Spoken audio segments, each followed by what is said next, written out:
আলেমরা বুঝায় একটা, বুঝায় একটা। বরং কোন কোন পোড়া কপাল হতভাগা তো উল্টা বুঝে, আবার কোন কোন পোড়া কপাল আর একটু আগবাইরা আলেমরা চায় বুঝাইতে, আর ওই পোড়া কপাল চায় খেলতে। আলেমরা বলে বুঝা, পোড়া কপাল বলে খেলা হবে আসো। মস্তিষ্কের মধ্যে কি লেভেলের পচন ধরেছে যে বুঝার জিনিস লইয়া খেলতে চায়। আর জিনিস তো খেলার না, জিনিস হলো বুঝার। বোকা, বুঝার জিনিস বুঝতে হয়, খেলার জিনিস আলাদা। ওইটা তব কাজ কর যায়। আলেমদের কাজ বুঝানো, বুঝাবে। তবে খেলতে নামলেও পারবি না ইনশাআল্লাহ। ওদিকে ডাইকে খামাকা বিপদে পড়িস না। তোর দাদা খেলতে নামছিল, আমরা আমাদের পক্ষ থেকে ল্যাংড়া মশা পাঠিয়ে দিছিলাম। নমরুদ্দারে লাইটটাই মেরে ফেলছে। তো তোর দাদাই পারে না, আর তোরা কি পারবি, কি আর খেলবি? এগুলো সব নমরুদের নাতিপুতি। শিরকের পক্ষে যাদের অবস্থান সব নমরুদের পক্ষের লোক, তাওহীদের পক্ষে যাদের অবস্থান সব ইব্রাহিম আলাইহিস সালামের পক্ষের লোক। মুহতারাম হাজরিন, আমার বড় ভাই পাশে বসছেন। বড় ভাই আমারই বলছেন বড় ভাই। আজকেও আমার পিচ্চিটারে আমি বলছি আজকে আম্মু, তুমি আমার আম্মু বলো কেন? তুমি তো আমার আম্মুই। তো মেয়েরও বাবারা মাঝে মধ্যে আম্মু বলে। তো বড় ভাইরাও ছোট ভাইরে মাঝে মধ্যে বড় ভাই বলে। বলেন না বাচ্চাদেরকে আব্বু? তো আপনার আব্বু, আপনার বাপ না ছেলে? ছেলেরা বাপ বললেন যে এটা আদর। তো বড় ভাইরাও ছোট ভাই করে বড় ভাই বলে কি করে? আদর করে। আলহামদুলিল্লাহ। সূরা আল ফজরের শেষ 3টা আয়াত তিলাওয়াত করেছি। আল্লাহ সুবহানাহু ওয়া তাআলার কাছে তৌফিক চাই এই আয়াতগুলোকে সামনে রেখে মালিক এমন কিছু কথা বের করে দেন যে কথাগুলো আমার নিজের জন্য, সাথে আপনাদের জন্যও যেন হেদায়েতের কারণ হয়। দোয়া করতে থাকে। প্রথম যে আয়াত, আল্লাহ তাআলা মুতমাইন নফসকে ডেকে ডেকে বলছেন, ও মুতমাইন নফস, তুমি তোমার রবের কাছে ফেরত আসো। এখন মুতমাইন নফস কি? কাকে আল্লাহ ডাকছেন? তো মুফাসসিরদের ভিন্ন ভিন্ন মত আছে এই বিষয়ে। সবগুলো মতকে একসাথে করলে যে ফলাফল বের হয় সেটা হচ্ছে মুতমাইন নফস হচ্ছে ওই ব্যক্তি যে মালিকের ইচ্ছাকে নিজের ইচ্ছা বানায়, মালিকের চাওয়াকে নিজের চাওয়া বানায়, মালিকের পছন্দকে নিজের পছন্দ বানায়, মালিকের অপছন্দকে নিজের অপছন্দ বানায়। দলীয় সিদ্ধান্ত একটা, নেতার সিদ্ধান্ত একটা, শরীয়ত আর মালিকের সিদ্ধান্ত একটা। সে বলে দেয় ওই দল আমার দরকার নাই, ওই নেতা আমার দরকার নাই, আমি শরীয়তের পক্ষে, আমি মালিকের পক্ষে। এই ব্যক্তি হচ্ছে মুতমাইন নফসওয়ালা। আল্লাহ তাকে ডেকে ডেকে বলছেন তুমি ফেরত আসো তোমার রবের কাছে। এই ডাকটা মালিক কখন দেন বা কখন দিবেন এ নিয়েও মুফাসসিরদের মধ্যে ভিন্ন ভিন্ন মত আছে। আমাদের হাকিমুল ইসলাম কারি তৈয়ব রহমতুল্লাহ আলাইহি বলেছেন এই ডাকটা আল্লাহ তাআলা জান্নাতি বান্দার মৃত্যুর সময়ে দিবেন। জান্নাতি বান্দার যখন মৃত্যুর সময় ঘনিয়ে আসবে, তো আল্লাহ তাআলা যখন মালাকুল মউতকে পাঠাবেন জান কবজ করার জন্য, তো মেহমানের সম্মানে আল্লাহ জান্নাতের ফেরেশতাদেরকেও সাথে পাঠাবেন, যাও আমার মেহমানকে যায় আগায় নিয়ে আসো। তো ফেরেশতারা যদি হঠাৎ আসে তো বান্দা তো ভয় পেয়ে যাবে, দেখে নাই তো কোনোদিন ফেরেশতা। তো বান্দা যেন ভয় না পান, আল্লাহ তাআলা কি ব্যবস্থা করবেন হাদিসের কথা যে ফেরেশতারা দূর থেকে দেখা দিবে আসতেছে, বান্দাও তাকায় থাকবে, চমৎকার একটা আলো দেখবে, শুরুতে একটা আলো তার দিকে আগাইতেছে, সে এক নজরে তাকায় থাকবে, কি চমৎকার আলো, কি এটা, চোখ ফেরানো যায় না। ধীরে ধীরে আলোটা যখন তার কাছাকাছি আসে তখন সে বুঝতে পারে মানুষের মতো দেখতে সুন্দর চেহারাওয়ালা কিছু লোক, ফেরেশতারা। ফেরেশতারা এসে ডাকতে থাকেন, বের হও বের হও। কি বলে ডাকেন হাদিসে তাও আসছে, ইয়া আইয়াতুহান নাফসুল মুতমাইন্নাহ কানাত ফিল জাসাদিত তাইয়িব উখরুজি ইলা রূহিন ওয়া রাইহান ওয়া রাব্বি গায়রি গাব্বান। ও মুতমাইন নফস, এতদিন তো তুমি পবিত্র শরীরের ভেতরেই ছিলা, আজকে বের হও। বলে কোথায় বের হব?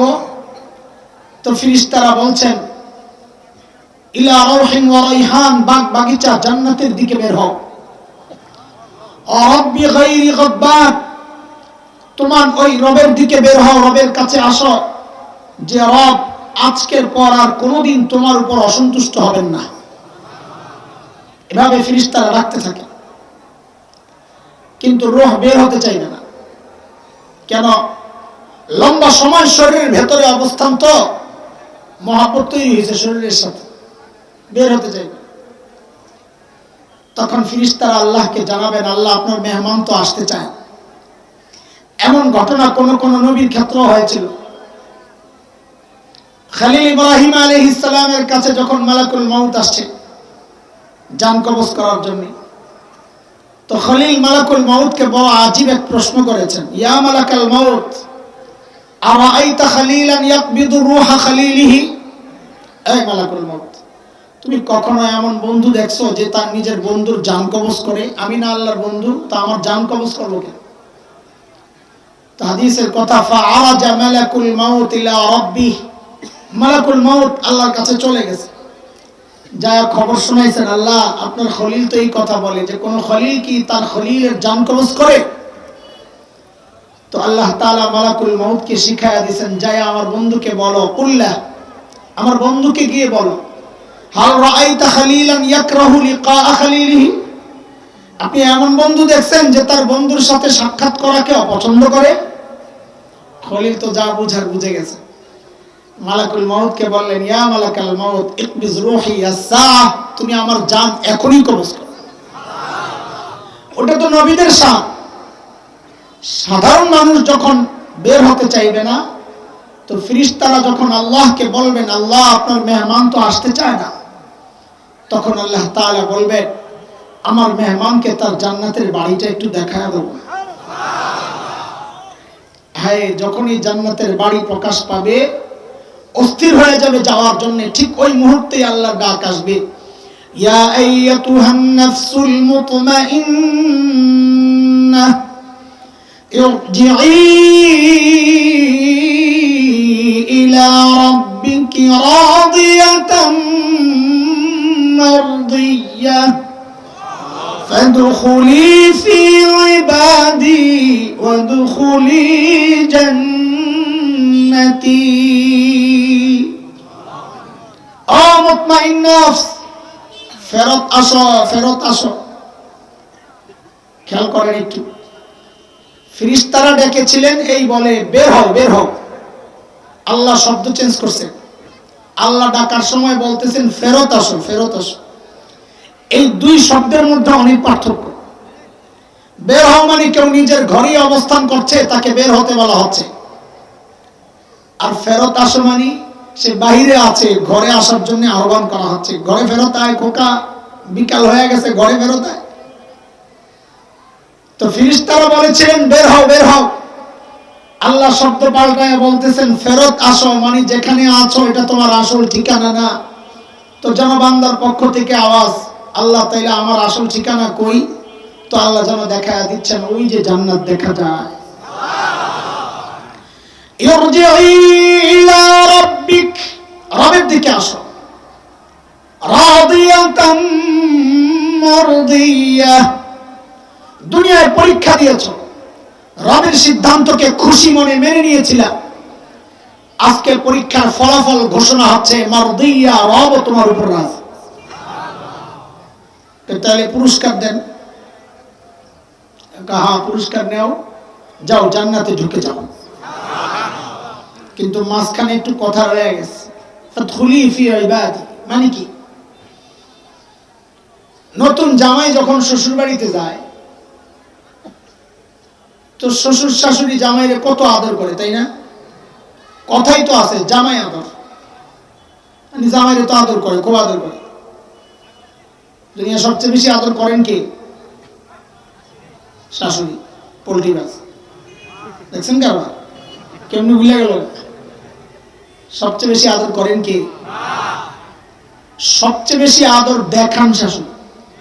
এবার ঠিক করে আবার জবাব দিন, সবচেয়ে বেশি আদর করেন কে? সবচেয়ে বেশি আদর দেখান কে? কোন কোন পোড়া কপাল এই পার্থক্য না বুঝা মনে করে আমার মায়ের চেয়ে আমার শাশুড়ি ভালো। ওই যে অনেক খায় গেলে দেখে অনেক আদর করে, বাপরে কি মায়া করে আমার গাদা। ওই শাশুড়ির মেয়েটা ছায়া দিয়া দেখ কি মায়া তোরে করে। আমি তো এটা খুব বুঝি, আলহামদুলিল্লাহ।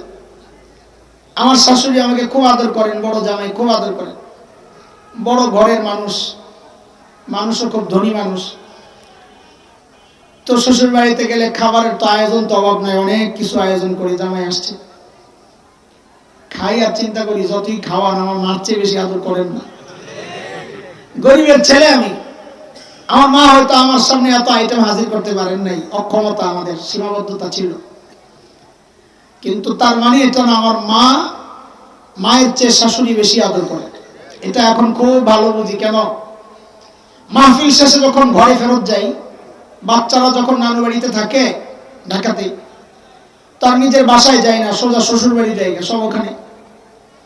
তা আজ পর্যন্ত কোনোদিন শ্বশুর বাড়িতে গিয়ে তো দেখলাম না যে শাশুড়ি ঘুমায় না, অপেক্ষায় আছে আরে জামাই আসবে। কিন্তু মা যখন জীবিত ছিলেন, যখন ঘরে ফিরতাম কি দেখতাম? বউ ঘুমাইতেছে, বাচ্চারা ঘুমাইতেছে, মায়ের ঘরে একজন মানুষ শুধু জীবিত, সজাগ, জায়নামাজ বিছাইয়া বসে বসে কান্দে, তাসবিহ পড়ে দোয়া করতেছে। মাঝে মধ্যে যায় জড়াইয়া ধরে জিজ্ঞেস করতাম, মা ঘুমান না? তো জড়াইয়া ধরে বলতেন, বাবারে যতক্ষণ বাহিরে থাকো ঘুম তো আমার আসে না, ঘুম তো আসে না। এর নাম তো মা, এর নাম তো মা। যাই হোক, সেটা ভিন্ন কথা, আমি ওদিকে যাচ্ছি না। তো নতুন জামাইকে শ্বশুর বাড়িতে এত আদর আপ্যায়ন করার পরেও নতুন জামাই যখন শ্বশুর বাড়িতে প্রথম যায়, তো ছোট ভাইটাই একটাকে সাথে নিয়ে নেয়। ওই যে ভয় ভয় লাগে, একটা আনইজি লাগে, কেমন কেমন লাগতেছে। এত আদর করে তারপরেও একা একা যাইতে ভয় পায়। এটাই স্বাভাবিক, নতুন জায়গায় কেউ গেলে ভয় ভয় লাগতে পারে। আল্লাহ তাআলা যখন বলবেন যাও জান্নাতে ঢুকো, ওই বান্দার মাথায় ওইটা ঢুকতে পারে, আরে এত বিশাল জান্নাতে একা একা কেমনি কি থাকবো, ভয় ভয় লাগতেছে। ওই ভয়টাও আল্লাহ দূর করতেছেন, ফাদখুলি ফি ইবাদি, আরে বান্দা তুই একা না, আমার আরো স্পেশাল বান্দারা জান্নাতে আছে, তাদের দলভুক্ত হও, একসাথে জান্নাতে চলে যাও। এরে দোস্ত, খুব খেয়াল করে কথাগুলো শুনে। মানুষের জীবনের অনেক টার্গেট থাকে। কারো তো টার্গেট একটা ছোট্ট বাড়ি, বড় বাড়ি বানানো, কারো টার্গেট এমপি হবে, কারো টার্গেট চেয়ারম্যান, কারো টার্গেট মেম্বার, কারো টার্গেট ছেলেকে ডাক্তার বানাবে, কারো টার্গেট ইঞ্জিনিয়ার বানাবে, কারো টার্গেট ইউরোপ পাঠাবে, কারো টার্গেট আমেরিকা পাঠাবে। এক একজনের এক এক টার্গেট। কিন্তু প্রত্যেকটা ইমানদারের টার্গেট হওয়া উচিত এইটাই, যে আমার মৃত্যু যেন হয় ওই অবস্থায়, যে আমার মৃত্যুর সময় আমার মালিক ডেকে বলেন, ওরে বান্দা আমি তোমার উপর রাজি। প্রত্যেকটা ইমানদারের টার্গেট এইটাই হওয়া উচিত। দেখে, খুব বেশি দিন আগের কথা না, খুব দোয়া করতাম আল্লাহর কাছে, আল্লাহ সাজদা অবস্থায় মৃত্যু দিও, আল্লাহ তোমার কালামের তিলাওয়াত করা অবস্থায় মৃত্যু দিও, আল্লাহ তোমার ঘরের তওয়াফ করা অবস্থায় মৃত্যু দিও। আরে কাবার গিলাফ দইরা, কাবার দরজায় ঝুলা, আমি খাটো মানুষ, দরজা লাভ পাই না, লাভ দিয়া ধইরা ঝুল্লা ঝুল্লা কত যে চিৎকার পাইরা বাইরে খালি এই দোয়াগুলা করছি।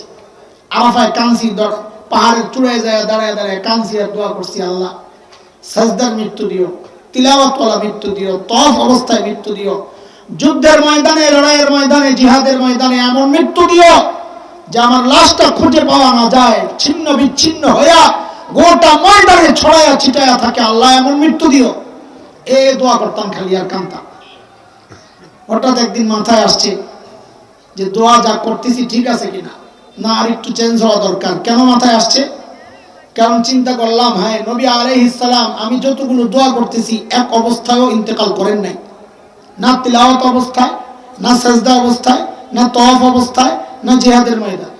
আম্মা জান আয়েশা রাদিয়াল্লাহু তাআলা আনহার কোলে মাথা রেখে শুয়ে শুয়ে দুনিয়া থেকে বিদায় নিয়েছেন। তো আমি কি দোয়া করতেছি? দোয়া ঠিক আছে, কোনো অবৈধ কোনো কথা তো নাই, ঠিক আছে। তবে দোয়াটা এমন হইলে ভালো হয় যে আল্লাহ এমন মৃত্যু দিও যে মৃত্যুর সময় তুমি আমার উপর রাজি থাকো। কেন? কেন?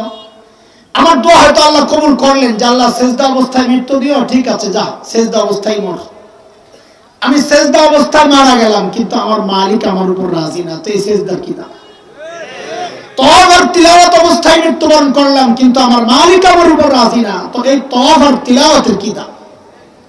বরং আমি রাস্তায় হাঁটতে হাঁটতে মৃত্যুবরণ করেছি, ঘরে শুয়ে শুয়ে মৃত্যুবরণ করেছি, খাওয়া অবস্থায় মৃত্যুবরণ করেছি, কিন্তু আমার মালিক আমার উপর রাজি, তো আমি তো জান্নাতি। এই জন্য আমাদের জীবনের টার্গেট এইটাই হোক যে আমাদের সকলের মৃত্যু যেন হয় ওই অবস্থায় যে মালিক ডেকে বলেন, ও বান্দা আমি তোমার উপর রাজি। চাই কি চাই না এই মৃত্যু? বলেন সবাই চাই ইনশাআল্লাহ, সবাই চাই মাশাআল্লাহ, আলহামদুলিল্লাহ। আমরা চাইলেই হবে? বলেন আমরা চাইলেই হবে না মালিক চাওয়া লাগবে? বাজারে এক পাগলা খুব লাফাইতেছে, খুশি। হযরত ইকবাল মাসুম দামাত বারাকাতুহুল আলিয়া দেখছেন, কিরে এত খুশি কে? বলে হুজুর ভালো একটা খবর আছে। কি খবর? হুজুর এমপি সাহেবের মেয়ের বিয়ে করতেছি। তো হুজুর বলে আগে জানতাম পাগল, এখন দেখি পাগলেরও মাথা খারাপ। কিসের তুই এমপি সাহেবের মেয়ের বিয়ে করতেছিস? পাগল কথা। বলে এত ঠাট্টা করেন না, কাজ অনেক আগায় গেছে আলহামদুলিল্লাহ। কি কাজ অনেক আগায় গেছে? হ্যাঁ অর্ধেক আগায় গেছে। কি অর্ধেক আগাইছে? কি কস না কস? হ্যাঁ কি অর্ধেক আগাইছে? আমি তো রাজি। কি তো অর্ধেক আগাইছে না? আসলে আসলে তো অর্ধেক আগাইছে, হ্যাঁ রাজি উনি তো অর্ধেক শেষ, বাকি অর্ধেক তো রয়ে গেছে। কিন্তু আরে এই লোকের এই কথা আমরা হাসতেছি কেন? যে অর্ধেক রয়ে গেছে আসলে ওইটাই আসল। আমাদের হালও তো তাই হয়ে গেছে। আমরা সবাই রাজি, জান্নাতি জান্নাতি মৃত্যু আমাদের কাম্য। মৃত্যুর সময় মালিক যেন রাজি থাকেন, এটা আমাদের চাওয়া, সবাই তো চাই। কিন্তু ভাই রে, আমি চাইলেই হবে না মালিকও চাওয়া লাগবে? আচ্ছা রাখেন, বয়ান কেন শুনবেন? বিনোদন পাওয়ার জন্য, একটু মজা লাগবে। ওই হইলে আর আমাদের কথা শোনা লাগবে না। ওই যে দেখছেন আমার ভাই কেমনে চিল্লাইছে, আমি তখন চিন্তা করতেছি এই মাইক দিয়ে ভাই এই লম্বা সময় কেমনে কথা কইছে। আল্লাহ বাসায় রাখুক, শরীর জোর দিয়ে কথা কইছে, গলার জোরে না। কি রে তুই বেটা পণ্ডিত মানুষ, চিল্লাম দেশ কই রে? হ্যাঁ মাহফুজা আর খবর আছে পণ্ডিতে, তুমি এমন ভারী কেন সাউন্ড? আমরা ভারী মানুষ, গলা ভারী, সাউন্ড ভারী, টনটন করে না। থাক লাড়া ছাড়া দিও না, শেষে আরেক মুসিবত হইব। দুরুশ্বরী পড়ো তুমি ভাই, কই দুরুশ্বরী পড়ো, পয়সা পয়সা দুরুশ্বরী পড়ো, আল্লাহ যেন সহজ করে দেন। দুরুশ্বরী পড়ো, পেরেশান হয়ে পুরো বয়ানকে চলেন ভাগ করি, মনে রাখা সহজ হবে। মনে কেন রাখবো? আমল করা সহজ হবে। এখানে বিনোদন পাইতে আসি নাই, যা করে হাসামো কান্দামো, গলার টান মারুন, ঝিলিক ঝলক, গজল আজান, আরে গলা মাশাআল্লাহ খুব ভালো লাগে ওগুলা, তাই না? মক্কা মদিনার আজান শুনতে খুব ভালো লাগে। তো একটা ঠিকানা দিয়া দিই, আজকে মাগরিবের পরে যেখানে বয়ান করছি ওই জায়গায় কোনাবাড়ি, যে লোকটা আজান দিছে একেবারে পুরো মক্কার আজান, মদিনার আজান, সামনে ওয়াজের বেড়ার দাওয়াত দিয়ে আজান শুনলে, আজানে যদি শুনবা তো বক্তা দাওয়াত দেওয়ার দরকার কি? একজন ভালো মুয়াজ্জিন দাওয়াত দিতে পারো না? গজলে যদি শুনবা তো একজন শিল্পী দাওয়াত দিতে পারো না? আলেম দাওয়াত দেওয়ার দরকার কি? যে একটা অবস্থা, আমাদের যে রুচি আল্লাহ দিচ্ছে। এখন বলবি কি নিজে পারে না তো, ওই জন্য এগুলা করে। পারি না পারি জিগা বেটা, ছোটকালে কেরা তার গজলে হাসান জামিলই কইছে মাদ্রাসায়। এখন বড় বড় কারি যেগুলা হাতে তৈরি হয়েছে, হাতে খবর লয়া দেয়, পারা বুঝে এই জায়গায় পারতে পারবেন না। চলেন বয়ানটাকে ভাগ করি ভাই, ভাগ করব সহজ করার জন্য। আমাদের ফিকির থাকে কিভাবে আপনাকে সহজে বুঝাইতে পারি। পুরা বয়ানকে 1 2 3 4টা টুকরা করি। 1 নম্বর টুকরা আমাদের চলে গেছে আলোচনা, যে আমাদের সকলের জীবনের টার্গেট একটাই, যে মৃত্যু যেন হয় ওই অবস্থায় মালিক ডেকে বলেন, বান্দারে আমি তোমার উপর রাজি। মনে থাকবো না ইনশাআল্লাহ? ঠিক আছে, আবারও পিছন থেকে পড়াশোনা, অসুবিধা নেই। 2 নম্বর কথা, এর জন্য করণীয় কি? একটার সাথে আরেকটা জোড়া লাগানি, একটা থেকে আরেকটা বের হবে কথা, হারায়া যাবেন না ইনশাআল্লাহ, আশা করি। এই মৃত্যুর জন্য আমার করণীয় কি? করণীয়র অভাব নাই। আমাদের এই অল্প সময়ে আমরা অল্প অল্প করণীয় নির্ধারণ করব মনে রাখার জন্য, একটু একটু করে আমল করা শুরু হোক। বলে করণীয় একটাই, মালিককে রাজি রাখতে হবে। বলে মালিককে রাজি, আবার বলি মালিককে রাজি। 3 নাম্বার পয়েন্ট, মালিককে রাজি কিভাবে রাখবো? বলে এরও অভাব নেই কাজের, কিন্তু আমরা নির্ধারণ করবো একটা, যেন মনে রাখা যায়। মালিককে রাজি রাখার একটাই পথ, গুনাহ ছেড়ে দিতে হবে। বলেন কি করব? বলেন আবার। 4 নম্বর পয়েন্ট, এখনকার বিশেষ করে যুবাদের মধ্যে প্রেরণা আমাদের কাছে এসে এসে বলে, হযরত গুনাহ তো ছাড়তে চাই কিন্তু ছাড়তে পারি না। এই অভিযোগ খালি যুবকদের না, আমাদেরও আমাদের শায়েখদের কাছে একই কথা, হযরত গুনাহ ছাড়তে পারি না। তো আমাদের বুজুর্গরা কোরআন হাদিস ঘেঁটে ঘেঁটে কিছু রাস্তা বের করেছেন, যে পথে চললে গুনাহ ছাড়া সহজ হয়ে যায়। এটাই মূলত আজকের বয়ান, গুনাহ ছাড়ার সহজ রাস্তা। বলেন আজকের বয়ানের হেডলাইন, বলেন আবার। আমি 1 2 3 4 এভাবে গনে গনে বলবো, আর পড়া জিজ্ঞেস করবো। 1 নাম্বার, কিসের 1 নাম্বার? গুনাহ ছাড়ার সহজ রাস্তা। বলি, পড়া না বললে কিন্তু তার করে মুরগি বানায়। গুনাহ ছাড়ার 2 নাম্বার মানে কি? কিসের 2 নাম্বার? আটা মনে রেখে, গুনাহ ছাড়ার 1 নাম্বার সহজ রাস্তা। এই কথাটাকে গিট্টু দিয়ে রাখেন, হারায়া যেন না যায়।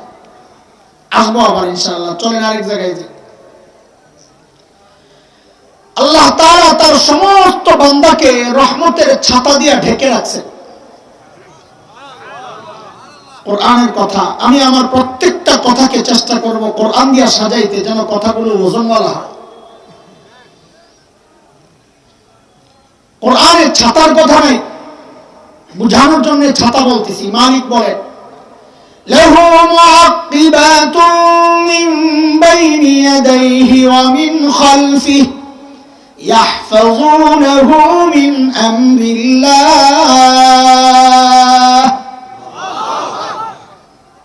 আল্লাহর নিরাপত্তা চাদর দিয়ে আমাকে আপনাকে ঢেকে রাখছেন আল্লাহ তাআলা।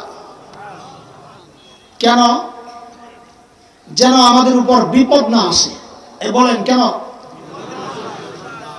সব বিপদকে ঠেক দেয় কে? আল্লাহ। আল্লাহর রহমতের ছাতা। বলেন, আমি যেভাবে বলি এভাবে বলেন, ঠেক দেয় কে? আল্লাহর দুনিয়ার রহমত, দুনিয়ার ছাতা দিয়ে আপনি বৃষ্টি আটকান, রোদ আটকান, আর আল্লাহর রহমতের ছাতা দিয়ে কি আটকাইতেছে? বলেন বলেন। বলে কেমনে আটকাইলো? আমরা যে বিপদে পড়ি, পড়ি না? আরে পড়ি না, কথা কর। কেন বিপদে পড়ি? ও ছাতা ফুটা হয়ে গেছে। দুনিয়ার ছাতা ফুটা হইলে বৃষ্টি পড়ে কি পড়ে না? আল্লাহর রহমতের ছাতাও ফুটা হয়ে গেছে, ওই ফুটা দিয়া বিপদ ঢুকে। বলে বাপ রে বাপ, আল্লাহর রহমতের ছাতা আবার ফুটা হয় কেমনে? তো আল্লাহ জবাব দিচ্ছেন, ইন্নাল্লাহা লা ইউগাইয়িরু মা বিকওমিন হাত্তা ইউগাইয়িরু মা বিআনফুসিহিম। আল্লাহ বলেন, বান্দারে, যার যার ছাতা সে নিজেই ফুটা করে, তুমি ফুটা করলে আমি করব কি? আয়াতের তরজমা ওলামায়ে কেরাম একরকম করবে, আপনাদেরকে বোঝানোর জন্য আমি একভাবে করতেছি। রহমতের ছাতা ফুটা করে কে? যারটা সে বলে। আল্লাহর রহমতের ছাতা ফুটা করে কে?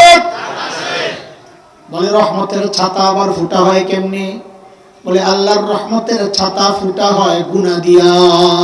কি দিয়া? কি দিয়া? এইবার বুঝা বুঝা বলেন, আপনার ছাতা যদি ফুটা হয়, বৃষ্টি পড়বে কোন পরিমাণ? ফুটা পরিমাণ। ফুটা যত বড় পানিও, বলেন ফুটা যত বেশি। আল্লাহর রহমতের ছাতা ফুটা হলে বিপদ ঢুকে, বলে বিপদ কত বড়? বলে ফুটা যত বড়। বলেন, বুঝেন, একদম সহজ ভাবে বুঝেন, বিপদ কত বড়? বলেন আবার, ফুটা যত বড়। বলেন বিপদ কত বড়? বলে ফুটা কত বড়? গুনাহ যত বড়। কারণ ফুটা তো হইছে গুনাহ দিয়া। আবার বলেন তো বিপদ কত বড়? ফুটা যত বড়, ছিদ্র যত বড়। বলে ছিদ্র কত বড়? গুনাহ যত বড়। তাই এখন করণীয় কি? ছিদ্র বন্ধ করতে হবে, ঠিক আছে? ছিদ্র বন্ধ করবেন না? না বিপদে পড়বেন। বন্ধ করা লাগবে কি লাগবে না? ছিদ্র বন্ধ করব কি দিয়া? বলে এটারে গিট্টু দেন আর একটা রাখেন। কথা কয় গিট্টু হলো? চলেন আরেক জায়গায়। করোনার ভাবসাব খুব খারাপ চলতেছে না? আমরা তো খুব ভালো আছি, ইউরোপের অবস্থা তো খুব খারাপ। লন্ডনে আবার ইয়া চলতেছে। আহা, বেচারা বলছে কি কষ্ট, পুরা লকডাউন দিয়ে বসায় রাখছে, পেরেশানি পেরেশান। আল্লাহ আমাদেরকে হেফাজত করছেন, আলহামদুলিল্লাহ। এরপরেও আমরা তো ধানমন্ডিতে থাকি, বড় লোকের এলাকা। বাপরে বাপ, পাবলিক করোনার যে ভয় পায়, আজকেও কতক্ষণ বকছি বয়ানে, যে যেই ভয়টা আপনারা করোনারে পাইলেন, এর শিকিবাদ যদি করোনার কারণে যে মৃত্যু, এই মৃত্যুরে পাইতেন, মৃত্যুর পরের জিন্দেগিতে যদি পাইতেন, আহা, সব বুজুর্গ হয়ে যেত। 2-3টা করে মাস্ক লাগায়, করোনার কোনো বাতাস যেন ভিতরে না ঢুকে, হ্যান্ড গ্লাভস, মাথায় টুপি। যেই মানুষটার সারা জীবন বুঝালাম আপনার বিবিরে পর্দা করান, সন্তানকে পর্দা করান, রাজি হইল না। এখন থেকে হ্যাঁ নিজেই বোরকা পরে ঘুরে, তাও কাপড়ের বোরকা না, প্লাস্টিকের। এখন তো ভ্যাকসিন লইয়া বড় চলতেছে তোলপাড়। আমেরিকা, রাশিয়া, চীন, দাদারা ভ্যাকসিন বের করছে, ফ্রি আসতেছে, ফ্রি। সুবহানাল্লাহ, মায়া কি, আল্লাহু আকবার। পেজের লাগে ভ্যাকসিন ফ্রি।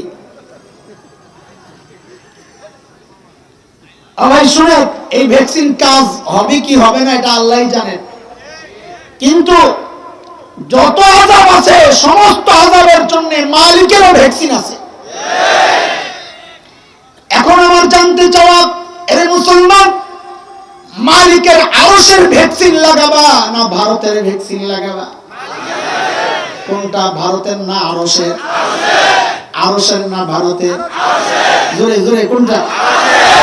বলে আরশের ভ্যাকসিন। আবার কোনটা? বলে কোরআন খুলে দেখো।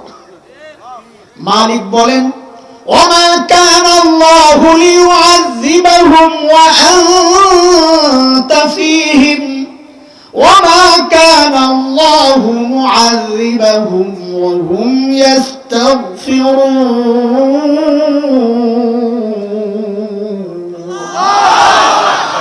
আমার, আমি আপনাকে ইজ্জত দেই, সম্মান দিয়েছি, মহব্বত করি। ওগো হাবিব আমার, আপনি যতদিন দুনিয়ায় থাকবেন আপনার সম্মানে আমি আপনার উম্মতকে আযাব দিয়ে ধ্বংস করব না।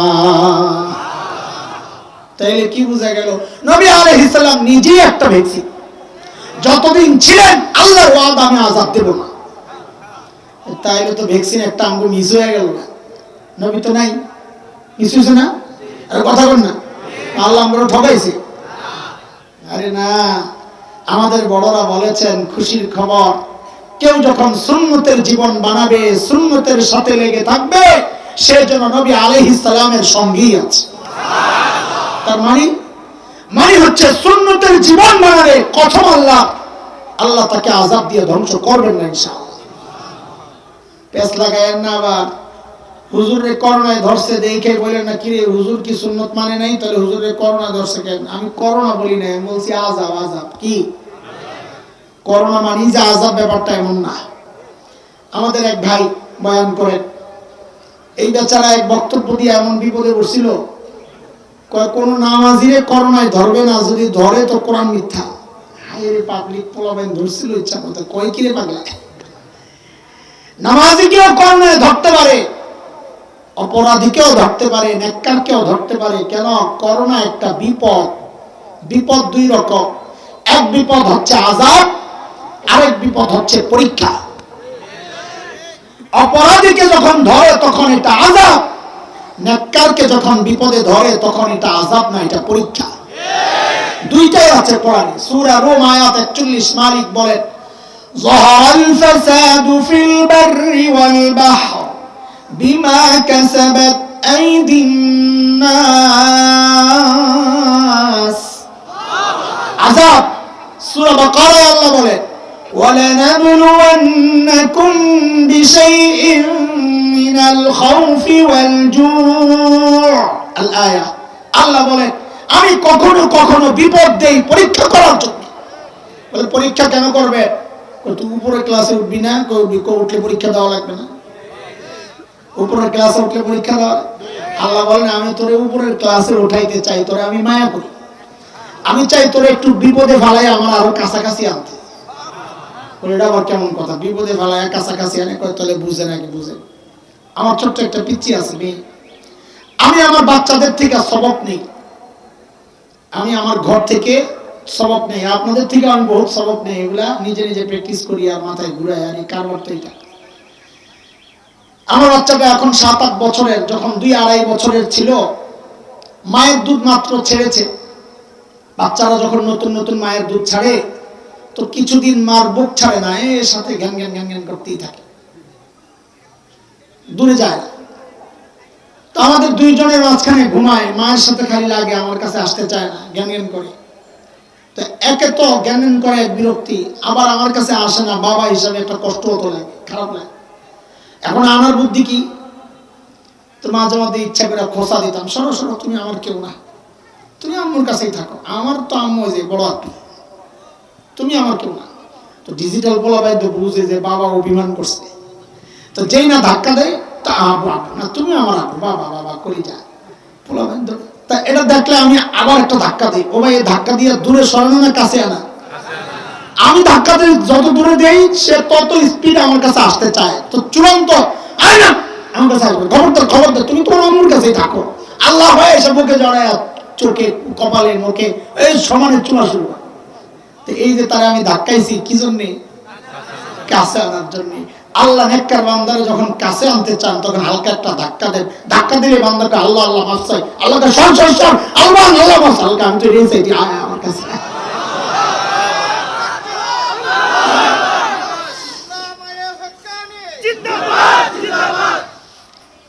মাঝে মধ্যে কান্নাকাটি করে করে আল্লাহ বেকুল, মাঝে মধ্যে আইসা বলে হুজুরে এত কান্দি দোয়া কবুল হয় না। এই বাক্কা দোয়া কবুল হয় না কেমনে বুঝলা?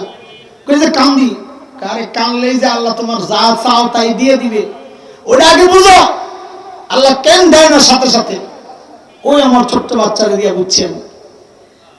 বাবা আমি ঘুমাই সকালে, মা কাজ করে, ভাই বোন সব মাদ্রাসায়, বেচারি একা একা ছোট্ট মানুষ টিকটিকি, খালি ঘুরে ঘরে দৌড়ায়, খেলার সাথী নাই, আমি খেলার সাথী। এখন আমার নির্দিষ্ট একটা টাইম পর্যন্ত ঘুমানোর সুযোগ দেয় দয়া করে, ওই টাইম ওভার হওয়ার পরেই শুরু করে শয়তানি, গামছা নাক দিয়া কান দিয়া ঢুকায় ঢুকায় আমার ঘুম ভাঙায়। তো সারা রাত সফর থাকে, মাঝে মাঝে মিজাজটা থাকে খিটখিটে, উঠে দেয় ধমক, তো বুঝছে না সিস্টেম পাল্টাইতে, ওই যে ডিজিটাল তো সব বুঝে। তো একদিন দেখি কি আইসা আমার নাকটার সাথে নাকটা লাগাইয়া এরকম ঘষতেছে। মানে বুঝাইলো আমি তোমার জাগাইতেছি না, আদর করতেছি। আমার ঘুম ভেঙে গেছে, এমনি ঘুম পাতলা তো ঘুম ভেঙে গেছে, কিন্তু ঘুম যে ভাঙছে আমি আর চোখ খুলি না, কারণ আমার বড় মজা লাগতেছে।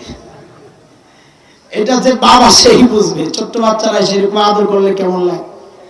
চোখ খুলি না এই জন্য, তুমি যদি যাও না সারাদিন ডাইকাই নাই, নাকের সাথে নাক লাগানো যাবে না, তার চেয়ে বরং করতে থাকো। আমি সজাগ, কিন্তু মাঝে মধ্যে নাকও ডাক দিই, ভালো করে ঘুম তো জোরে জোরে দেয়, খুব মজা লাগে। চোখ খুলি না, ওই চোখ খুললে তুই যাবি কেন? ওরে দোস্ত, আমি আর তুমি যখন আল্লাহর কাছে কান্নাকাটি করি, আল্লাহকে করতে থাক, আমার বড় ভালো লাগতেছে। আমি খুললেই তো তুই দৌড় মারবি, তোরা তার ডাইকে আনতে পারুন না। এখন বিপদে বসছস, এখন স্বার্থের জন্য আমার কান্নাকাটি করতেছস, তাও কর, আমার ভালো লাগতেছে। ফাইদা ফারাগতা ফানসাব ওয়া ইলা রাব্বিকা ফারগাব, এটা হলো অর্থ। হায় মালিক। তো বিপদ কখনো কখনো আসে বান্দাকে পরীক্ষা করার জন্য, তার মর্যাদা বাড়ানোর জন্য। যত বেশি মর্যাদা, ধাক্কা যত বড়, বুঝতে হবে সে আল্লাহর তত কাছে। এটা আমি বললাম, নবী বলেছেন অন্যভাবে, আশাদুল বালা আল আম্বিয়া সুম্মাল আমসাল ফাল আমসাল। আল্লাহর হাবিব বলেন সবচেয়ে বেশি বিপদে পড়েছেন আম্বিয়া আলাইহিমুস সালাম। বলে তারপরে, বলে যে নবীর যত কাছের তার বিপদও তত বেশি। বিপদ বেশি মানে কি? এর মানে এটা আল্লাহ পছন্দ করতেছেন, আল্লাহ চাইতেছেন পরীক্ষা দিয়া দিয়া ক্লাস যত উপরে উঠতে থাকে, পরীক্ষাও তত হার্ড হইতে থাকে। কথা ঠিক কিনা? হার্ড হইতে থাকে, কঠিন হইতে থাকে। হতাশ হব না ইনশাআল্লাহ, সুন্নাত ছাড়বো না, আযাব চলে যাবে ইনশাআল্লাহ। এটা 1 নাম্বার ভ্যাকসিন দিলাম। কোন আযাব? করোনা। কিয়ামত পর্যন্ত যত আযাব আসবে এই ভ্যাকসিন ইউজ করলে আর আযাবে ধরবে না। 2 নাম্বার ভ্যাকসিন মালিক বলেন, ওমা কানা আল্লাহু মুআযিবাহুম ওয়া হুম ইস্তাগফিরুন।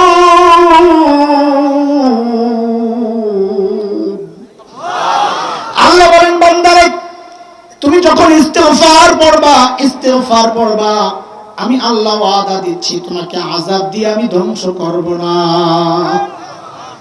ইস্তিগফার বড় আজীব একটা আমল ভাই, দারুণ একটা আমল। ইস্তিগফারের ফজিলতগুলো দেখলে মানে মনটা এত বড় হয়ে যায়, বলি কি আয় আল্লাহ, সব কারবার দেখে ইস্তিগফারের ভিতরে। একবার হযরত হাসান বসরি রাহমাতুল্লাহি আলাইহির কাছে এক লোক আসছে, এসে বলে, হযরত গুনাহ তো অনেক করে ফেলছি, একটু দোয়া করেন আমার জন্য। তুই আমার কাছে দোয়া না চাইয়া যায় ইস্তিগফার পড় বেটা। আরেক লোক আসছে একদিন, হুজুর বৃষ্টি হয় না, ফসল তো গেল সব বরবাদ হইয়া। হযরত হাসান বসরি বলেন, বেশি বেশি ইস্তিগফার পড়ো যাও। আরেকদিন আরেক লোক আসছেন, হুজুর অভাবে পড়ে গেছি, টাকা পয়সার সমস্যা, ব্যবসা মন্দা, ঋণ, সমস্যাগুলো আসেনি আপনাদের? তো সমাধান শুনেন সাথে সাথে। হাসান বসরি বলেন, যাও যাও বেশি বেশি ইস্তিগফার করো। আরেকদিন আরেক লোক আসছেন, আয়েশা বলেন, হুজুর বাচ্চা কাচ্চা হয় না, কি করব? তা আমাদের কাছে আসলে আপনারা যা চান, হুজুর একটা তাবিজ দেন না। হাসান বসরির কাছে হয়তো তাবিজ চাইছে। হাসান বসরি বলেন, এগুলা লাগবে না, তুই যাইয়া বেশি বেশি ইস্তিগফার কর। আরেকদিন আরেক লোক আসছে, হুজুর বাড়ি করতে চাইতেছি, পারতেছি না, পানির ব্যবস্থা নাই। হাসান বসরি বলেন, তুমি যাইয়া বেশি বেশি ইস্তিগফার কর। দরবারে এক লোক ছিল, এগুলা খেয়াল করছে, কিরে যে আসে হুজুর খালি আর ইস্তিগফার ধরায়, ঘটনা কি? আমি যদি থাকতাম ওই দরবারে, তা আমি হয়তো বলতাম, হুজুর এটা কি গুলিস্তানের হালুয়া নি? কোনো গুলিস্তানের হালুয়া বুঝেননি আপনারা? বুঝেন না? এখন তো এগুলা কমছে। আগে আমরা ছোটবেলায় দেখতাম গুলিস্তানে মজমা জমায়া কিছু বাটপার ডাক্তাররা হালুয়া ব্যস্ত, সব রোগের একই চিকিৎসা, ওই এক ডিব্বা হালুয়া, এক ফাইল। মাথা ব্যথা, চোখ ব্যথা, কান ব্যথা, সর্দি জ্বর, কাশি, আমাশা, গিরাই গিরাই ব্যথা, জন্ডিস, আরো কত কত রোগ, শর্মে আমি কইতে পারতেছি না, বুঝালো। সব রোগের চিকিৎসা কি? একটাই, হালুয়া। কোন তো এটা বিজ্ঞ ডাক্তার না বাটপার ডাক্তার? সব রোগের এক চিকিৎসা হয়। বিজ্ঞ ডাক্তার এক একজনের এক এক চিকিৎসা দিবে, যাকে যা দেওয়া দরকার তাই দিবে। এখন আমরা আছি বড় বিপদে, জানেননি আপনারা? আপনারা তো জানেন না, বুঝেন না। হারে আমাদেরকে কত মান্দাজে বুঝায় মোসে খালি একটু রইয়া শুয়ে বলে সময় ভালো না। তো এক মুরব্বী আমার বুঝাইতেছে, বাজান সময় ভালো না, একটু রইয়া শুয়ে বলা দরকার, একটু চুপ থাকলে কি হয়? আমি বলছি জি, সময় ভালো না বইলেই তো বলা দরকার, ভালো হলে তো বলা দরকার ছিল না। একটু একমতের সাথে বললে কি হয়? একটু একমতের সাথে বুঝায়, আমার মহব্বত করে, এই জন্য বুঝায়। আমি পড়ছি বড় চিন্তায়, কিরে একমত কারে করে? পরে অনেক তালাশ করে পাইছি, ওরে বুঝছি একমত। বাংলাদেশে একমত দুই প্রকার। এই বুঝ বলাবেন কয় প্রকার? একটা হলো বাংলা একমত, আরেকটা হলো কোরআনের একমত, আরবি একমত। ওলামায়ে কেরাম বুঝেন। বাংলা একমত মানে আমাদের সমাজে একমত মানে যা বুঝায়, আমরা যা বুঝছি, আমি যা বুঝছি, দেখেন আপনারা মিলে কিনা। বাংলা একমত মানে হচ্ছে পিঠ বাঁচানোর জন্য সত্যকে গোপন কইরা তালে তালে চলতে থাকা, এর নাম বাংলা একমত।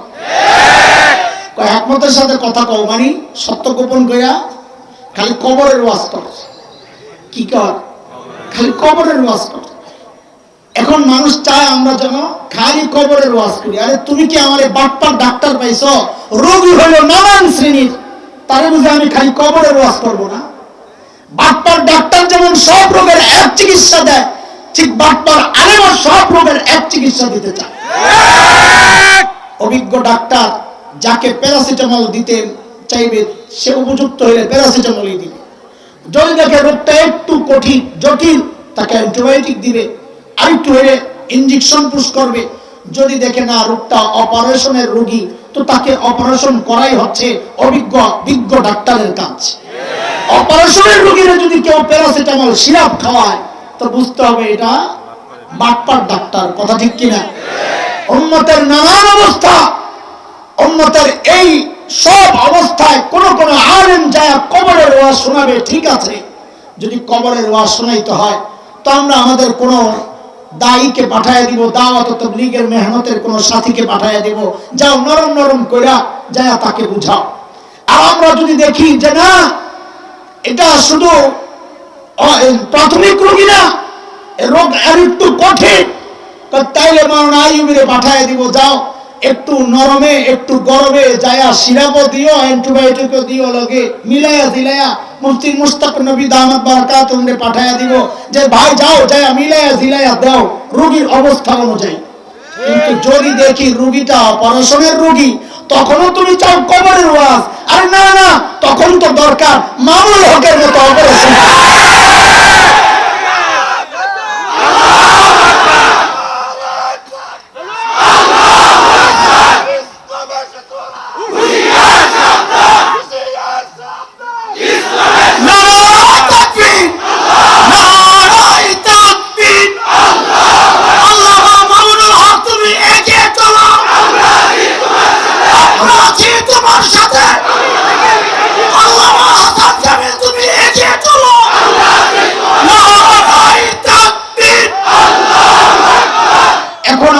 বুঝায় এটা, কিন্তু কোরআনের হিকমত হলো আমি যা বললাম, যখন যা প্রয়োগ করা দরকার। আল্লাহ বলেছেন ইউতিল হিকমাতা মান ইয়াশা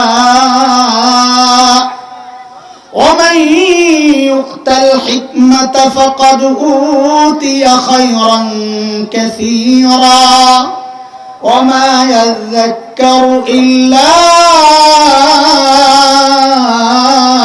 উলুল আলবাব।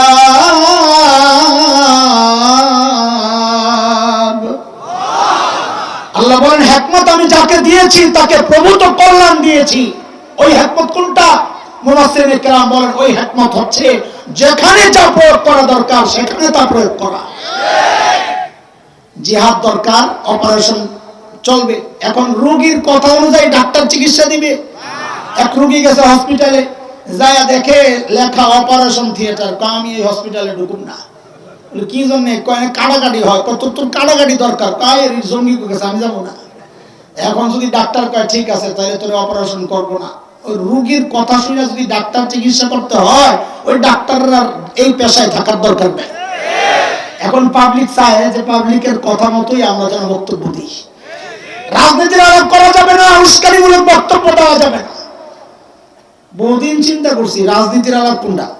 কি কয়, আমি তো রাজনীতির আলাপ করি না। দেখেন আমি রাজনীতি করি না, রাজনীতির আলাপও করি না। এগুলার পিছনে ছুটে আমার কোনো লাভ নাই। আমার তো জীবনের শেষ টার্গেট হচ্ছে কোনো ময়দানে যায় শেষ নিজেকে শেষ করা, কোন মজলুমের পক্ষে শেষ জীবনটা কাটাইয়া দাও। আমার জীবনের টার্গেট হলো এটা। আমার সংসদের কোনো টার্গেট নাই। আমাদের ধৈর্যও নিয়ে কেউ দিবে না আমারে। আমার মতো এই যদু মধুরে নিয়ে কি করবে এরা। যদি কেউ বলে যে সংসদে তোমার এমনি নিতে চাই, আমি সালাম, এই কাম আমার না। আমার একটা টার্গেট আছে, আমি আমার টার্গেট মতো আল্লাহ পৌঁছাক, আমি সেই দোয়া করতেছি। তবে ওই সংসদে ঢোকার আমার দরকার নাই। আমি তো গুহাওয়ালা হতে চাই, আমি গুহাবাসী হতে চাই ইনশাআল্লাহ। আমি ময়দানে মজলুমের পক্ষে লড়াই করতে চাই, আমি জালেমের বিরুদ্ধে দাঁড়াতে চাই ইনশাআল্লাহ। এই কথাগুলো বলাও হিম্মতের ব্যাপার। আমি কোনো পরোয়া করি না। ঈমান যেহেতু কবুল করেছি, এটা আমার দিলের কথা। ঈমান যেহেতু কবুল করেছি, এই শরীরের মায়া করে কোনো লাভ নাই। কারণ শরীর আমার নয়, আল্লাহর কাছে বেঁচে দিচ্ছে। যার জিনিস তার দিনের জন্য যা ইচ্ছা তাই করতে হবে, তার হুকুম মানার জন্য। শরীর থেকে কল্লা আলাদা হইতে পারে, কোনো পরোয়া নাই, কিন্তু দিল থেকে আমার ঈমানকে বিচ্ছিন্ন করতে পারবো না। এটা দিলের কথা। মুহতারাম হাজরিন, যাই হোক, ওই ইস্তেগফার এমন এক আমল, বলতেছিলাম কথাটা যেন গুলিস্তানের হালুয়া, এটা তো উদাহরণটা খারাপ, কিন্তু এটা ঠিকই ওই রকম। সব রোগের বহু সব নাম কি, নাম কি? সময় অনেক লম্বা হয়ে যাচ্ছে। আমি পিছনে কথা রেখে আসছি, গাঁটটি অনেকগুলো বাইন্দে আসছি, মনে আসেনি? চলেন জায়গার জায়গা। 2 নাম্বার গাঁটটি বাইন্দে আসছিলাম কি, ফুটা বন্ধ করতে হবে, ছিদ্র। বলে ছিদ্র বন্ধ করব কি দিয়া? বলে এতক্ষণ কি বুঝাইলাম? ছিদ্র বন্ধ করার রাস্তা একটাই, ইস্তেগফার দিয়া ঠেক দাও। কি কি গুনাহ করছি, এখন মালিকের রহমতের ছাতা ছিদ্র হয়ে গেছে, ওই ছিদ্র দিয়ে বিপদ ঢুকে। বলে বিপদ থেকে বাঁচতে চাই, বলে রাস্তা একটাই, ইস্তেগফার দিয়ে ওই ছিদ্র বন্ধ করে দাও, তাইলে বিপদ আসা বন্ধ হয়ে যাবে। গুনাহ করি আর না করি, বেশি বেশি ইস্তেগফার করব ইনশাআল্লাহ। করব ইনশাআল্লাহ, করব না ইনশাআল্লাহ। চলেন 1 নাম্বার পোটলা খুলি, মনে আছে কি রেখে আসছে? গুনাহ ছাড়ার সহজ রাস্তা নাম্বার 1। এতক্ষণ বুঝাইলাম যে কি বুঝলেন? যে গুনার কারণেও বিপদ আসে। বুঝছেন না এই কথা? এই কথাগুলো এই জন্যই তো বলছি, গুনার কারণেও বিপদ আসে। তাইলে গুনাহ ছাড়ার 1 নাম্বার সহজ রাস্তা হচ্ছে, যত বিপদ দেখবো, হোঁচট খাওয়া পড়ছি, আমি ভাববো এটা আমার গুনার ফসল। অসুস্থ হয়ে গেছি, আমি ভাববো আমার গুনার ফসল। সন্তান অসুস্থ, আমি ভাববো আমার গুনার ফসল। ব্যবসা মন্দা, আমি ভাববো আমার গুনার ফসল। সন্তান কথা শুনে না, আমি ভাববো আমার গুনার ফসল। বিবির কথা শুনে না, আমি ভাববো আমার গুনার ফসল। এভাবে যখন সব বিপদ দেখে ভাববো আমার গুনার ফসল, তখন মাথায় ঢুকবে, কিরে গুনাহ করলে তো বিপদ হয় দেখা যায়, তাইলে এই বিপদে পড়তে চাই না। তখন গুনাহ ছেড়ে দেওয়া সহজ হয়ে যায়। কিন্তু আমাদের সমস্যা হচ্ছে, ছিদ্র এক জায়গায়, জোড়া লাগানোর পদ্ধতি একটা, কিন্তু আমরা জোড়া লাগাইতে যাই আরেক জায়গায় ভিন্ন পদ্ধতিতে। আমি বললাম বিবি কথা শুনে না, আমার গুনার ফসল। আপনার মাথায় ওটা ঢোকে না। আপনি আসছেন ইকবাল মাসুম ভাইয়ের কাছে, হুজুর কি খবর? হুজুর বউ কথা শুনে না, এটা বড় তেলা। তো তোমার বউ কথা শুনে না, আমি কি করবো? হুজুর একটা তাবিজ দেন না। কি আপনারা এমন একটা ভাব করেন, মনে হয় যেন আল্লাহ আমাকে দুনিয়ায় পাঠাইছে আপনাকে তাবিজ দেওয়ার জন্যে, খতম করার জন্যে, জানাজা পড়ার। আমি তো জানাজা বাদ দিয়ে আইছেন, এখন এটাও তো নিজের দায়িত্ব কান্দে লইয়া আইছেন। আলহামদুলিল্লাহ, আমরা বড় খুশি। আমরা তো নারাজ না, তুই জানাজা পড়াইতে পারলে পড়া, কিন্তু এই দাড়ি সাইডটা ফাঁসে পড়া, তোর পিছনে নামাজও পড়ি। আগে ঠিকঠাক হইয়া সূরা কালাম শুদ্ধ কর, কইরা বাপের জানাজা পড়া, আমাদের কোনো আফসোস নাই, আমরা খুশি। তোর বাপের জানাজা তুই পড়াইতে যাবি এই সাফান সাফা লইয়া, তোর পিছনে মুসল্লি থাকবো না, মুসল্লি পড়বেন না আপনারা এরকম কোনো বেড়ার পিছনে জানাজা। এখনো বাংলাদেশের ইমানদাররা এত পচে নাই, দল যেটাই করুক, কিন্তু দিল এত পচে নাই যে জানাজার মতো এমন স্পর্শকাতর একটা জিনিস, এটাও একদম দাড়ি ছাড়ার পেছনে পড়বে। দেশের মানুষের অবস্থা এত নাজুক হয় নাই, আলহামদুলিল্লাহ। যাই হোক, ও ভাই, কথাটা মাথায় রাখেন, সবকিছু তাবিজ দিয়ে কাজ হয় না। দিলে দিলে মোহাব্বত তাবিজ দিয়ে হবে না, হবে না। কেন? কারণ তাবিজের কাজ না। প্রত্যেকটা বুঝে, প্রত্যেক জিনিস জোড়া লাগানোর তৃতীয় আরেকটা জিনিস আছে, সেটা নির্ধারিত। কাপড়ে কাপড়ে জোড়া লাগছে কি দিয়ে? এখানে তার কাটায় কাজ হবে, কারণ এটা নির্ধারিত জিনিস। কাঠে কাঠে জোড়া লাগছে কি দিয়ে? এখানে সুতায় কাজ হবে, এটা নির্ধারিত। ইটে ইটে জোড়া লাগছে কি দিয়া? ওখানে সুতা কাজ হবে, ওই সিমেন্ট নির্ধারিত। বলে দিলে দিলেও জোড়া একটা নির্ধারিত বিষয় দিয়াই লাগে। বলে ওইটা কি? বলে আমি কি বলবো, দিল যে আল্লাহ বানাইছেন ওনারে জিজ্ঞেস করো। তো আল্লাহকে জিজ্ঞেস করছি, আল্লাহ দিলে দিলে জোড়া লাগে কি দিয়া? তো আল্লাহ জানায়া দিয়েছেন সূরা মারিয়ামে, ইন্নাল্লাযীনা আমানু ওয়া আমিলুস সালিহাত সায়াজআলু লাহুমুর রাহমানু বুদ্দা। আল্লাহ বলেন, বান্দা তোর ঈমান ঠিক কর, আমল ঠিক কর, দিলে দিলে মোহাব্বত আমি আল্লাহ তৈরি করে দেব। করবা গুনাহ, আমার বউ কথা শুনবে, তুমি তোমার মালিকের কথা শোনো না, তোমার সন্তান তোমার কথা কেন শুনবে? তুমি তোমার রবের কথা শোনো না, তোমার বউ তোমার কথা কেন শুনবে? কই হুজুর তাবিজ দিবেন না? কই না। কই দিয়েন না, লাগবে না। বউ যেই কারণে রাগ হয়েছে ওই কারণ মিটাইয়া দেবো, তাইলে তো কাম ফিনিশ। বলে কি কাম করবি তুই? বউ রাগ হয়েছে তো ওই যে নতুন হিন্দি সিরিয়ালে শাড়ি একটা দেখছে, ওইটার আবদার করছিল, দেই না দেখেই তো মুখ গুমরা, ওইটা দিয়ে দেবো। দরকার লাগে শাশুড়িরও একটা দেবো, 2 বছরের লেগা বুট। এইরকম চিন্তাও কেউ কেউ করে। আমরা যে এরকম চিন্তা করতে পারি এই খবর আল্লাহর আছে? বলেন না। তো আল্লাহ যেন একটা ধমক দিলেন, এই তুই কি করবি? টাকা খরচ করবি দিল জোড়া লাগাইতে? হ্যাঁ। কয় টাকা খরচ করবি? লাখ, কোটি, শত কোটি, হাজার কোটি, lakh crore, million, billion, trillion, কত খরচ করবি? আল্লাহ একবারে জানাইয়া দিয়েছেন, তুই যদি গোটা দুনিয়াটাও খরচ করস তাও দিলে দিলে জোড়া লাগাইতে। সূরা আনফালে আসছে ভাই, কথা এগুলো আমার না, কোরআনের কথা। সূরা আনফালে মালিক বলেন, ওয়াআল্লাফা বাইনা কুলুবিহিম লাউ আনফাকতা মা ফিল আরদি জামিআ মা আল্লাফতা বাইনা কুলুবিহিম ওয়ালাকিন্নাল্লাহা আল্লাফা বাইনাহুম ইন্নাহু আজিজুন হাকীম। আল্লাহ বলেন, দিলে দিলে জোড়া আমি লাগাই, আমি খরচ করব। তো আল্লাহ বলেন, লাউ আনফাকতা মা ফিল আরদি জামিআ, জগতে যা আছে যদি সব খরচ করস, মা আল্লাফতা বাইনা কুলুবিহিম, তুই দিলে দিলে জোড়া লাগাইতে পারবি না। বলে কেন? কারণ টাকার কাজ না তো। বলে কার কাজ? তো আল্লাহ বলেন, ওয়ালাকিন্নাল্লাহা আল্লাফা বাইনাহুম, এটা আমার কাজ। ও দোস্ত, এজন্য যত বিপদ দেখবো ভাববো এটা কিসের ফসল? গুনার ফসল। তখন গুনাহ ছেড়ে দেওয়া সহজ হয়ে যাবে ইনশাআল্লাহ। নাম্বার 2, কিসের 2? মাশাআল্লাহ, গুনাহ ছাড়া সহজ রাস্তা। আচ্ছা, এটা বুঝার আগে আমার একটা জবাব দেন। এই যে এখানে বসে রয়েছেন, দাঁড়ায় রয়েছেন আপনার, আরে আল্লাহ কি রে এত মানুষ করতে গেছে, সুবহানাল্লাহ, মাশাআল্লাহ। এই যে দাঁড়ায় আছেন, বসে আছেন, আপনারা গুনাহ করতেছেন? গুনাহ যে ছাড়ছেন কষ্ট লাগতেছে? কষ্ট লাগে না? দেখছেন কারণ? এটাই তো আমরা খুঁজতেছি যে কেমনে চললে গুনাহ ছাড়া সহজ। বুঝা গেল এখানে একটা কারণ আছে, সিপাসাবা দিয়ে বয়ে রয়েছে, যে কারণের কারণে আমরা গুনাহ ছাড়ছি কিন্তু আমাদের কষ্ট লাগে না। বলে ওই কারণটা কি? খুঁজতে থাকে, খুঁজা খুঁজা পাইছি রে ভাই, দেরি করুন না। পাইছি যে নেককাররা যখন একসাথে থাকে তখন গুনাহ করা কঠিন হয়ে যায়। নেককাররা একসাথে থাকলে গুনাহ ছেড়ে দেওয়া সহজ হয়ে যায়। এই কথাটাই আমরা কত ভাবে বুঝাইতেছি আপনাদের। এরে ভাই, জীবনে কোন আল্লাহ ওয়ালার কাছে নিজেকে সঁপে দাও, কোন বুজুর্গের হাতে বাইয়াত হও। এই কথাগুলো শুনলে অনেকের কষ্ট লাগে, কেমনে বলবো? পীর মুরিদি শুনলেই গরম হয়ে যায় ভিতরে। ওই যে ভণ্ড পীররে দেখা মনে করছে জগতের সব পীর ভণ্ড।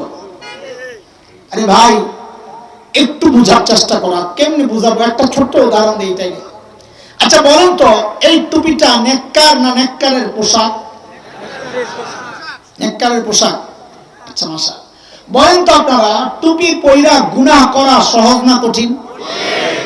কঠিন। নেককারের পোশাক, খুব খেয়াল করেন, সূক্ষ্ম কথা, নেককারের পোশাকের সাথে লাগলেই গুনাহ করা আমার জন্য কঠিন হয়ে যায়, তো নেককারের সাথে থাকলে তো গুনাহ করা অসম্ভব হয়ে যাবে। কেমনি বুঝাবো? আমার নানার বাড়িতে একটা তেঁতুল গাছ ছিল, বড় তেঁতুল গাছ। খাননি আপনারা তেঁতুল? পছন্দ করে? হ্যাঁ, বলবে না, শরম লাগবে। মেয়েরা থাকলে বোঝা যাইত তেঁতুলের কি মজা। আমার নানার বাড়ির ওই তেঁতুলের বড় স্বাদ ছিল আর কি, গাছ কেটে ফেলছে, টক মিষ্টি, আয় কি যে একটা ফ্লেভার, সুবহানাল্লাহ।